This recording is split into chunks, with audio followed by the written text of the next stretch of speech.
I understand that my introduction preceded my appearance, but we're blessed in Austin today to have a lot of National Guard troopers down in the first floor, many of which wanted to visit with me, and what an honor, because you know,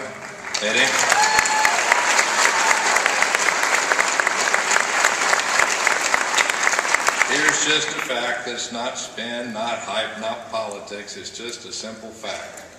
Check it out with some of the history teachers here and test it out by your common sense. In any civilization, at any time, in any place, those men and women who do the most valuable jobs in any societies are those who protect other citizens and to educate the next generation in our civilization.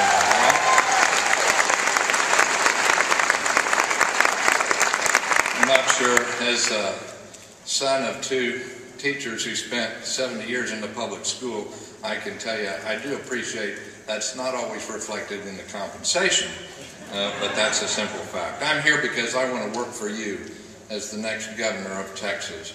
Texas needs a governor who will work with our educators and who understands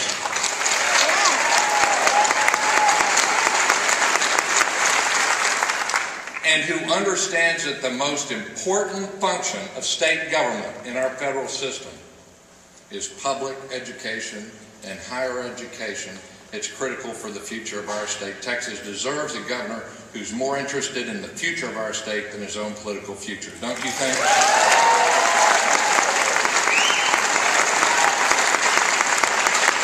Oh, this isn't some recent revelation for me.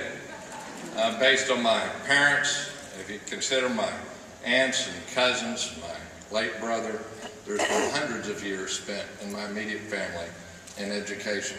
Some came to it because, well, they all came to it because I knew that it was a job that could help them make a living and also make a difference. You know, educators are on the front line of education. Have you noticed from time to time there's people in public life or people who stand by the sidelines, and I don't know whether they've been in a public classroom for 20 or 30 years, but they seem to think they know more about how to educate our kids than the people who actually work in the classrooms. I know better than that. I know better than that. And it's a deep commitment. My wife, Andrea, when we got back from one service in government as Deputy Secretary of Energy of the United States, formed a foundation whose role was and whose mission was the support and improvement of public education within our community. It started out at my kitchen table. Now, about 12 years later, it has raised and invested over $120 million into public schools. Houston A+ Challenge. Talk to your colleagues. And my wife, before she's on the campaign trail with me, there's librarians in practically every city and community of this state. She writes for young readers, and she's been in the school libraries side by side with English teachers and librarians, emphasizing the importance of reading. I'm saying that not to say that we're any better, and we're certainly not, than those who do that every day. But I will say that this is not some new commitment, something that some speechwriter gave me off 3x5 cards and said that polling shows you ought to talk about this. We believe in our family, in public education, and what it can do to lift all people. My son in June is going into a program, Teach for America, and he's going to go into public school. And when he wrote the application, my wife and I were touched because he said that there's no way that you can have an impact, the type of impact on the life of a person as you can in the classroom we've taught our kids well.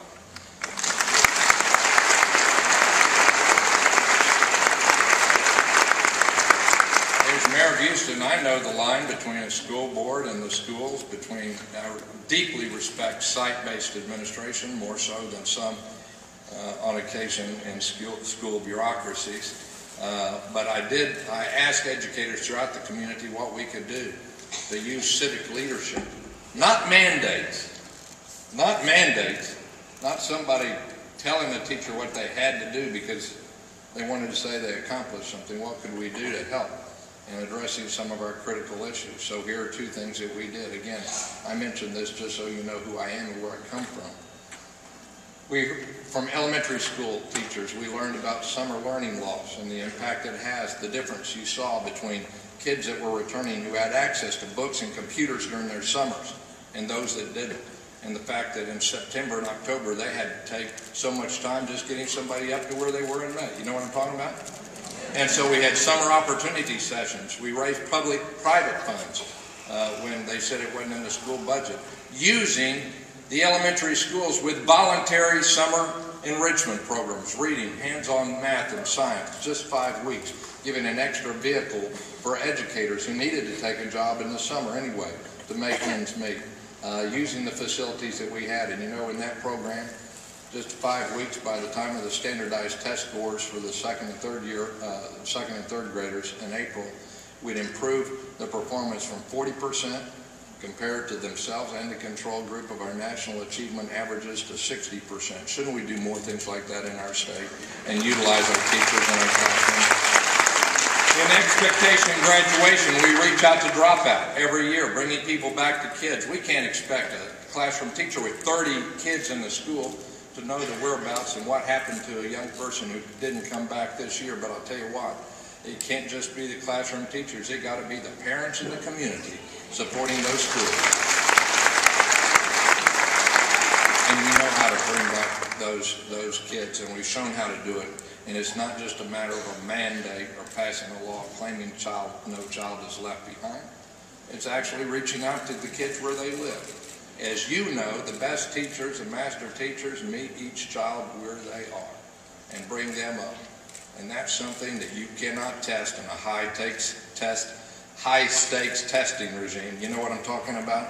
And we understand that. As governor, we will, as governor, bring some realism and honesty to this whole myth that's out there about what all those people who tried to impose from the top high-stakes testing, and go back and learn from the experiences of master teachers that our job should be to teach young people how to learn, because that's how we prepare them for careers for the future in our state. Wouldn't you like the governor who stood up for you like that? Oh, it's not that I'm against testing. I think everybody here gets plenty of tests every year, don't you? I just think all the work of the classroom, not just one day within a school year, should be respected. I'll tell you what, I will work hard to find and appoint an elected chair of the State Board of Education who actually has education experience.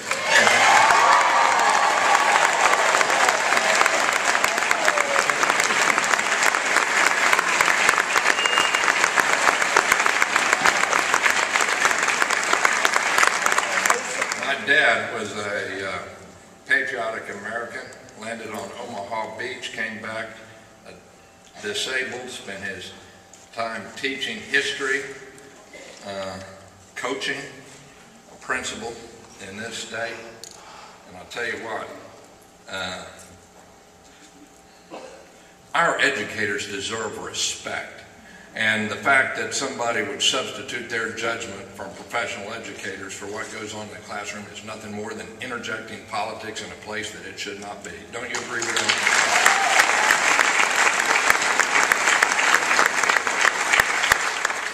I want to work with you and your organization on programs to improve the recruitment and retention of great teachers. You know, this is a key. It's done in the classroom. It's sort of interesting to look at some of the new research that's coming out, new research. The stuff that's being published with an all shucks wonder in some of the magazines which says, oh my goodness, we've done many years of testing and we found that a good teacher is the most important determinant of classroom success. You know what I'm talking about? And so now it's all in vogue talking about how do we recruit and retain good teachers. I have a suggestion. Why don't you ask teachers? Doesn't that make sense? Teachers need